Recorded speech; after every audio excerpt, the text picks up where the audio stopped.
আমি মোহাম্মদ আবু হোসেন, জুলাই বিপ্লবের প্রথম শহীদ আবু সাঈদের বড় ভাই। আমার ছোট ভাই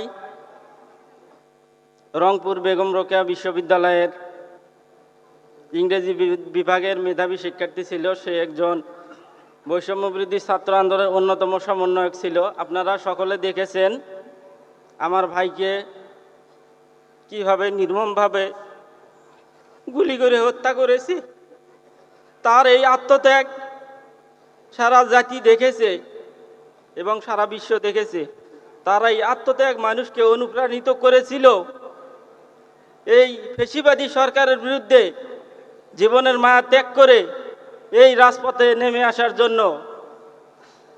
এই ফ্যাসিবাদ সরকারের বিরুদ্ধে দীর্ঘ সময় ধরে লড়াই সংগ্রাম করেছে জাতীয়তাবাদী দল বিএনপি সহ সমমনা দলগুলো দীর্ঘদিন ধরে লড়াই সংগ্রাম করেছে। সর্বশেষ এই জুলাই আগস্টের গণ অভ্যুত্থানের মাধ্যমে এই ফ্যাসিবাদ সরকার চলে যেতে বাধ্য হয়েছে। তো আমরা আমাদের স্বজন হারাইছি। আমার ভাই যেমন শহীদ হয়েছে, তার অনুপ্রেরণায় অনুপ্রাণিত হয়ে শত শত ভাই তাদের জীবন ত্যাগ করেছে। এমন এমন ভাইয়েরা আছে আমাদের এখানে উপস্থিত, এই জুলাই অভ্যুত্থানে অংশগ্রহণ করে তারা অঙ্গহানি হয়েছে, সারা জীবনের মতো তারা পঙ্গু হয়ে গেছে। তাদের কোনো কিছু করার মতো সক্ষমতা নাই। আর আমাদের শহীদ পরিবারের মধ্যে অনেকে আছে তাদের একমাত্র উপার্জনক্ষম ব্যক্তিকে হারিয়ে তারা নিঃস্ব, তাই সে ফ্যামিলিগুলো মানবেতর জীবনযাপন করতেছে।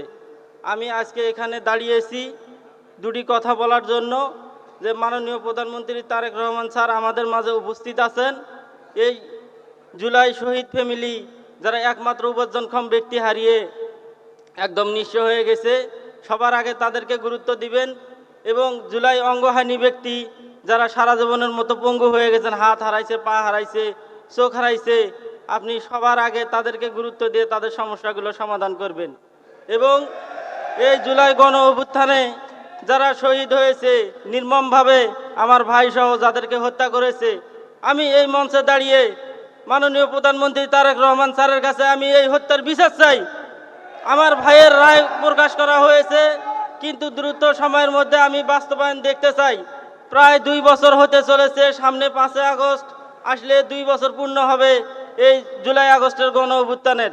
আমরা চাই দ্রুত সময়ের মধ্যে এই বিচার কার্য সম্পাদন করা এবং এই জুলাই স্মৃতিগুলোকে বাঁচিয়ে রাখার জন্য জেলায় জেলায় জুলাই স্মৃতিস্তম্ভ স্থাপন করা হয়েছে। আমরা দেখেছি অন্তর্বর্তীকালীন সরকারের সময় এক জায়গায় আগুন লাগাই দিছিল, আবার এই সরকারের আমলেও এক জায়গায় আগুন লাগিয়ে দেওয়ার খবর আমি পেয়েছিলাম। তো এই সরকারের আমলেই যদি এই জুলাই স্মৃতি স্মারকগুলোর যদি এই অবস্থা হয়, সামনে আরও কি হবে। তাই চাই আমার প্রধানমন্ত্রীর কাছে যে এগুলো যেন সংরক্ষণ করা হয়। এই সমস্ত স্মৃতি সংরক্ষণের মাধ্যমেই এই জুলাইকে আমরা বাঁচিয়ে রাখতে পারবো আমি মনে করি। আর স্যার, আমি উত্তরবঙ্গের মানুষ, আমরা একটু সবসময় অবহেলিত এলাকার মানুষ। আপনার কাছে আমার এলাকার মানুষের জন্য 2টা দাবি থাকবে।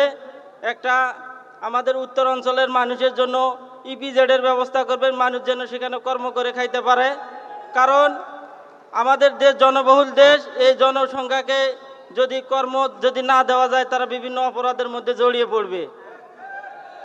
আর দ্বিতীয় হচ্ছে, আমাদের উত্তর অঞ্চলের মানুষজন একটা, আমাদের দেশের অর্থনীতি 2টা জিনিসের উপর নির্ভর করে। একটা হচ্ছে রপ্তানি পণ্য, বিশেষ করে গার্মেন্টস পণ্য, এবং জনশক্তি রপ্তানি করে যে রেমিটেন্স আছে তা দিয়ে আমাদের অর্থনীতির চাকা সচল থাকে।